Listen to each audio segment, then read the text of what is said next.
Bonjour et bienvenue sur Yoga Move, je suis Juliette et je suis la créatrice du concept. Alors aujourd'hui, je vous propose une série de 14 vidéos pour découvrir le yoga, donc soit pour débuter, soit pour revoir ses bases posturologiques avec une découverte de 90 postures variées et classées par thème. Donc vous verrez que un jour, un thème et une partie du corps pour apprendre progressivement à votre rythme.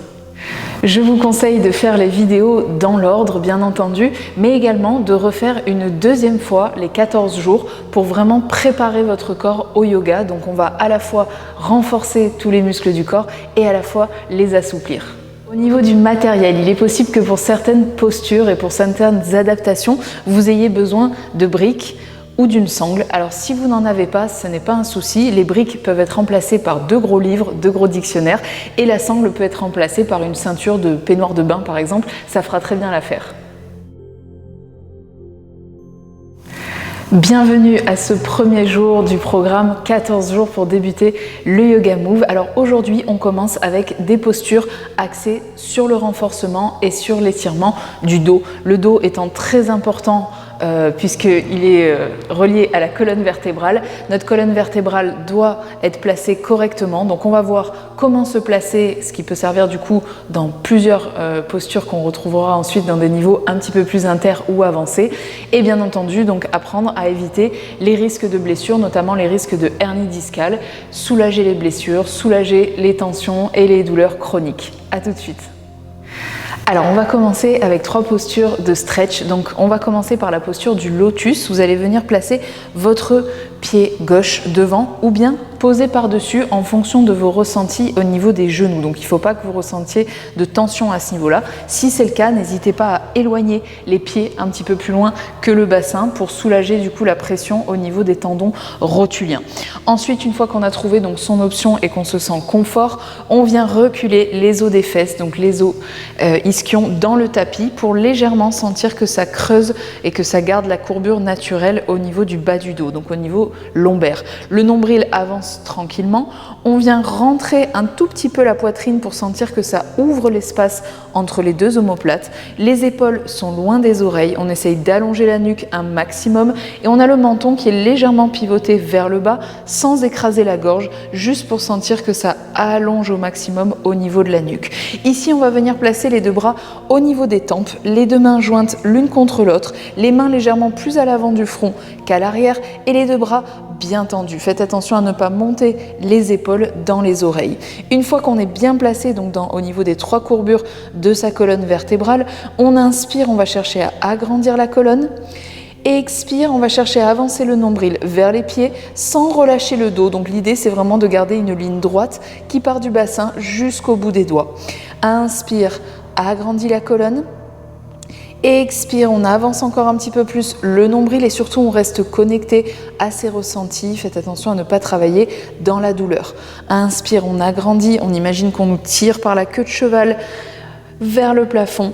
Expire, on avance encore un petit peu plus et puis on va venir poser les 2 mains à l'avant et venir relâcher le poids de la tête, les épaules et les bras. Donc faites en fonction de vos ressentis. Si vous êtes simplement ici, il n'y a aucun problème, ne forcez pas.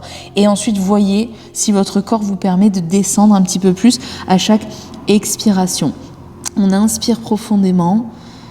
Expire, on avance encore un petit peu plus le bout des doigts vers l'avant. Aucune tension dans la nuque, on essaie vraiment de libérer complètement toutes les tensions musculaires, de se relâcher comme si on était un bout de chewing-gum. Inspire profond, expire et on va venir dérouler tranquillement vertèbre après vertèbre pour revenir dans notre axe. Et on fait la même chose de l'autre côté, donc vous passez pied droit devant ou posé par-dessus, ou bien les pieds un petit peu plus éloignés que le bassin. On repousse les os des fesses en arrière, on avance le nombril, on rentre la poitrine, on descend les épaules loin des oreilles, on allonge la nuque, le menton vers l'avant sans écraser la gorge et on vient placer nos 2 bras au niveau des tempes. Même exercice, on inspire, on crée de l'espace dans le dos, on expire, on avance légèrement le nombril vers les pieds. Inspire, on agrandit la colonne vertébrale. Expire, on avance un petit peu plus. Ici, on va venir agrandir les muscles qui protègent la colonne à l'inspiration. Expire, on descend un petit peu plus, ça vient étirer éventuellement les muscles fessiers.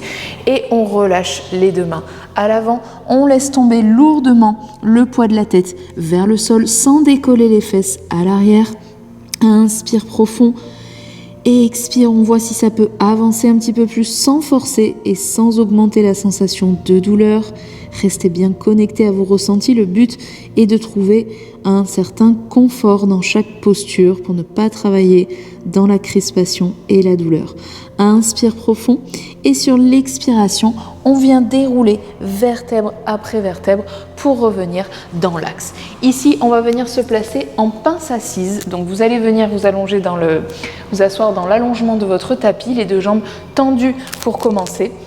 Alors ici, on va vérifier en ayant les jambes tendues si on arrive à garder son bas du dos légèrement creusé. Donc si ce n'est pas le cas, si vous sentez que vous êtes obligé d'arrondir au niveau des lombaires, moi je vous invite à venir mettre une brique ou un livre sous les genoux. Du coup, ça vous permettra d'avoir un petit peu plus de laxité pour creuser le bas du dos. Donc sinon, on garde les jambes tendues pour commencer et on va venir travailler donc la pince assise en torsion. On va venir attraper notre genou droit, le rapprocher au maximum de notre poitrine, encore une fois, sans relâcher le dos. Donc gardez l'idée qu'on s'agrandit par l'arrière du crâne, qu'on monte vers le plafond. Flexez le pied gauche et venez enrouler votre bras gauche sur votre genou droit. Donc ça fait une ceinture qu'on maintient fermement pour garder la cuisse le plus près possible de soi. Et on va venir poser notre main droite du coup entre les deux fesses. On inspire, on allonge dans la colonne vertébrale. On expire, on va venir pivoter le menton au-dessus de l'épaule droite. Donc faites attention à ne pas avoir le menton vers le plafond ou à ne pas écraser la gorge. Inspire, on va chercher à s'agrandir dans la colonne vertébrale. Expire, on va ouvrir un petit peu plus l'épaule droite et le regard en essayant de plaquer les yeux dans le coin à droite. Inspire, agrandit et on vient flexer le pied gauche pour engager la jambe et venir étirer du coup la chaîne postérieure de la jambe gauche. Expire, on se détend pour aller chercher un petit peu plus loin. Une dernière fois, on inspire, on pousse le sol avec notre main droite qui nous fait comme un tuteur pour le dos.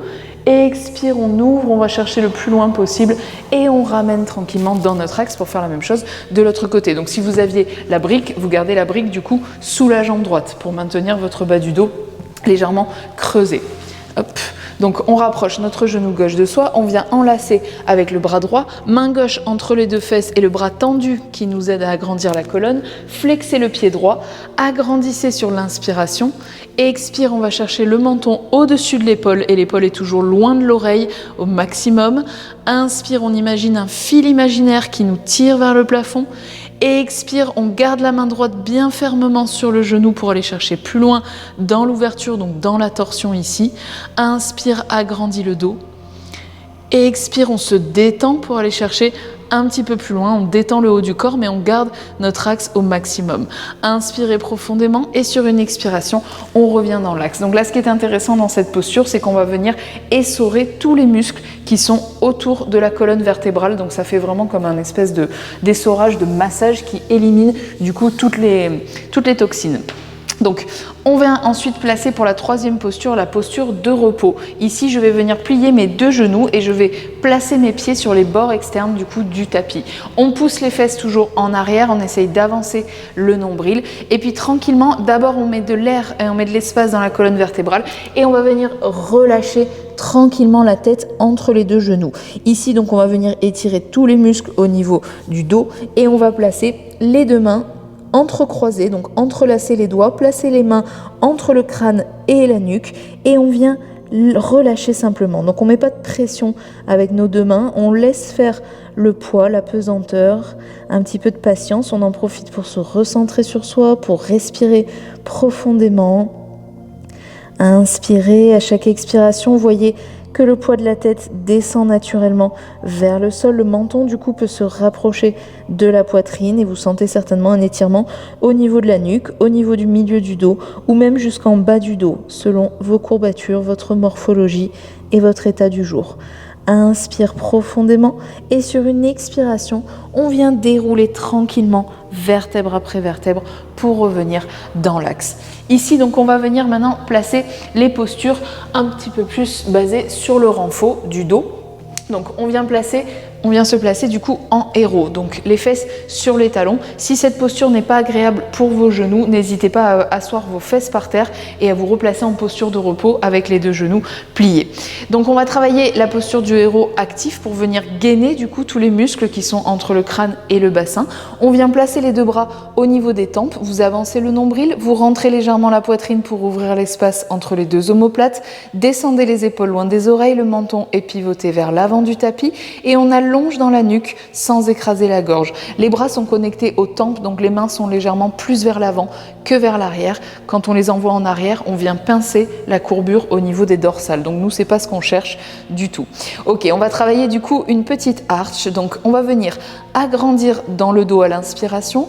À l'expiration, on va pousser ensemble la cage thoracique, les bras et le visage. Imaginez vraiment que le haut du corps est complètement cimenté. On garde les trois volumes du coup connectés ensemble. Donc ça vous évite d'envoyer d'un coup la tête en arrière et de pincer au niveau des cervicales ou d'envoyer les bras et de pincer au niveau dorsal. Donc j'inspire, j'allonge ma colonne vertébrale jusqu'au sommet du crâne.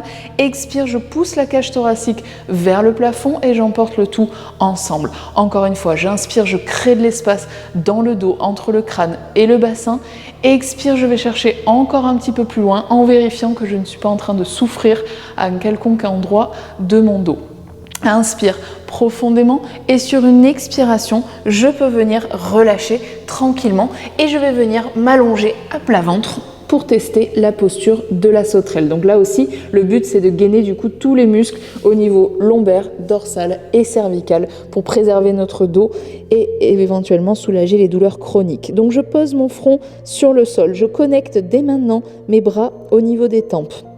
Les deux mains sont pressées l'une contre l'autre, bras tendus, les deux jambes sont tendues derrière, collées l'une avec l'autre et pointez les pieds pour engager déjà la chaîne postérieure et antérieure des jambes.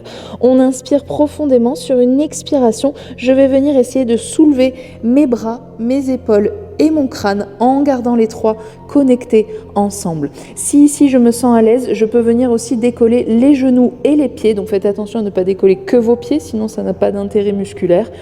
Une fois que je suis arrivée dans cette posture, j'inspire, je tire les pieds en arrière, je tire les mains en avant sans monter les épaules dans les oreilles. J'expire, je monte le tout un petit peu plus haut. Encore une fois, inspire, j'allonge des pieds aux mains. Expire, je monte encore un petit peu plus haut. Et sur une expiration, je peux venir relâcher, déposer les mains à côté de moi pour pousser le sol et revenir m'asseoir sur les fesses. Donc du coup, on va passer à la dernière posture. On va venir travailler la posture de la demi-roue. On vient placer donc les genoux pliés, le bassin au centre du tapis. On enroule le dos tranquillement dans le sol et on dépose le crâne dans le tapis. Donc on fait attention à bien allonger la nuque, à retrouver notre juste posture. Les deux pieds sont parallèles, largeur de votre bassin. Quand vous touchez votre bassin ici, vous sentez que vous avez une pointe des os iliaques, donc c'est la crête iliaque ici au niveau du bassin qui dépasse un petit peu plus que le reste de l'os. Vous placez vos deux mains dessus et vous savez que vos genoux doivent être alignés à vos mains. Donc comme ça, vous avez votre largeur de bassin. Ensuite, on va venir presser les deux mains dans le sol, donc les paumes de main pressées dans le tapis, et on va venir tranquillement décoller le bassin du sol. Donc la hauteur du bassin dépend de vos ressentis et de votre forme physique. Allez-y tranquillement. À chaque expiration, essayez de monter le bassin un petit peu plus haut. Pour plus d'engagement, vous pouvez contracter les muscles fessiers, contractez le périnée comme si vous aviez envie d'aller aux toilettes et essayez de pousser le sol avec vos mains pour répartir un petit peu l'engagement musculaire dans tout le corps. On inspire, sur une expiration, on monte encore un petit peu plus haut et puis peut-être que vous pouvez venir tenter l'option 2, rapprocher un petit peu les pieds des fesses et monter sur les deux demi-pointes en appuyant plus sur le gros orteil que sur les petits orteils. Et on monte le bassin le plus haut possible, on presse les mains dans le sol, on respire profondément, on verrouille les muscles au niveau du centre, au niveau de la ceinture pelvienne et tranquillement je vais venir dérouler vertèbre après vertèbre comme si je déroulais mon tapis dans le sol, redéposer le bassin en dernier, puis je peux venir attraper mes deux genoux pour faire un petit mouvement de bascule et revenir m'asseoir tranquillement sur les fesses. Voilà, j'espère que ce premier cours du coup de cette première journée de yoga vous a plu. Je vous dis à demain du coup pour le cours numéro 2. Bonne journée.